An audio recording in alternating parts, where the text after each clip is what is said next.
Shalom dan puji Tuhan saudara atas kebaikan Tuhan pada setiap kita, sehingga pagi ini dengan izin Tuhan kita boleh bangun dengan nasihat, pikiran cerdas dan semangat yang berkobar-kobar untuk melayani Tuhan. Untuk memulai renungan kita, mari kita berdoa. Bapa Syurgawi, terima kasih atas kebaikan-Mu karena bersama dengan kami sementara kami mendengar dan mempelajari firman Tuhan. Dalam nama Yesus kami berdoa. Amin.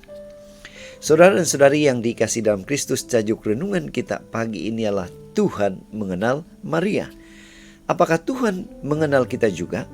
Firman Tuhan dalam Yohanes 20 ayat 16 mengatakan, kata Yesus kepadanya, Maria. Maria berpaling dan berkata kepadanya dalam bahasa Ibrani, Rabuni, artinya guru.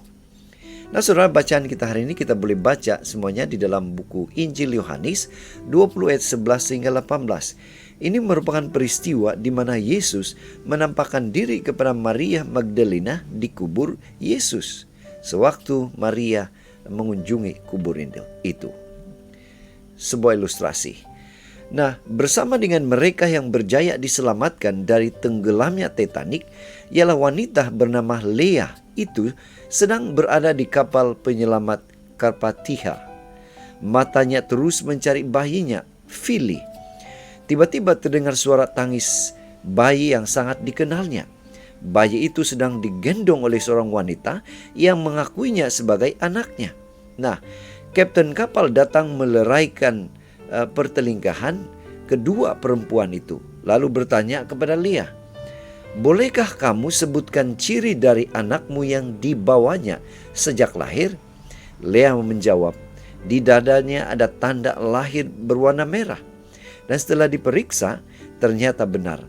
Akhirnya kapten itu menyerahkan baby itu atau bayi itu kepada Leah. Kembali kepada kisah Maria di kubur Yesus. Di makam itu Maria menangis. Di benaknya dipenuhi dengan pikiran tentang keberadaan mayat Yesus. Kesedihan, kedukaan, dan kebingungan berkecamuk di hatinya. Sehingga dirinya tidak mampu mengenal Tuhan yang sedang berada di dekatnya. Namun tidak menjadi soal. Sebab Yesus yang mati dan bangkit itu tetap mengenal Maria. Dan dengan lembut Yesus menyapa, Maria. Mereka pun berjumpa kembali pada pagi kebangkitan itu. Saudara, apa aplikasi renungan ini untuk kita? Ada kalanya kebingungan, kebimbangan, kekusutan pikiran, kesedihan dan kedukaan menyelimuti kita seperti kabut yang pekat.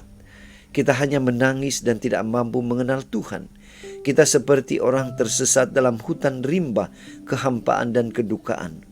Jangan khawatir saudara. Tuhan tetap mengenal suara tangis kita.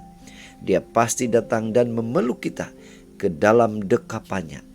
Tidak satu pun yang boleh merebut kita dari kasih Tuhan. Itu sebabnya pada pagi ini mari kita ingatkan diri kita bahwa pada saat kita tidak mampu mengenal Tuhan, percayalah bahwa mata Tuhan tidak pernah luput menjaga kita. Dia mengenal kita. Inilah doa dan harapan kita. Mari kita bersyukur, mari kita berterima kasih kepada Tuhan. Karena Dia memberikan kita kekuatan, kemampuan untuk terus mengenal Tuhan sampai akhir hidup kita. Mari saudara, kita tetap setia, tetap semangat, tetap positif, tetap sehat bersama dengan Tuhan sampai Maranatha. Tuhan memberkati kita. Mari kita berdoa. Bapa Syurgawi, terima kasih karena dari renungan ini mengingatkan pada kami, Tuhan tetap mengenal kami. Dalam nama Yesus kami berdoa. Amin.